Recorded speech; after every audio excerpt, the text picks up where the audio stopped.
So we're going to look at how you write this number using words. And before we start, I just want to let everyone know that everyone can do math. Math is for everyone. So if you have a number that you have to change into words like 71, you just at this point need to remember the tens and the ones columns. So later on, you're going to be learning more in depth about place value, but for now, all you need to know is this is the tens column and this is the ones column.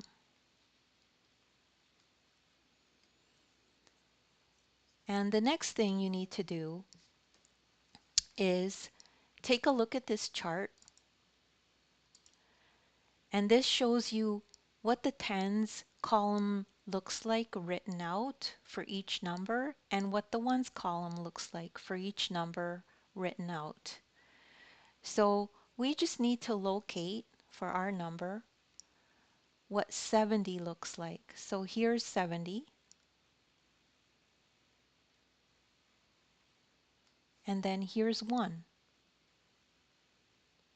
and that's what it looks like.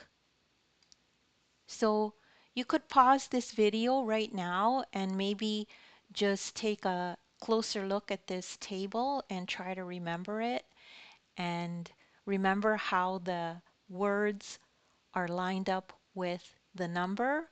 So how each number is written out in words. So the next thing you need to do is remember some of the rules. So there's always some steps that you have to follow.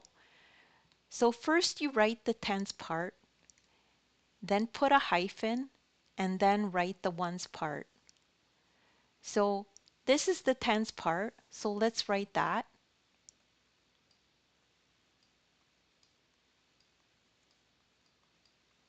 Then it says you put a hyphen. So you put a hyphen, and then you write the ones part. So here's the ones part here, we circled it. And that's how you write 71. So there is another little step here that you might think you have a question about. What if there is no ones part? So say the question was that we had to write, instead of 71, it looked like this, which was 70. So if there is no ones part, then you only write the tens part. So to write out 70, you just write it like this. You don't need a hyphen, and you're done. So don't worry if you didn't understand everything right away.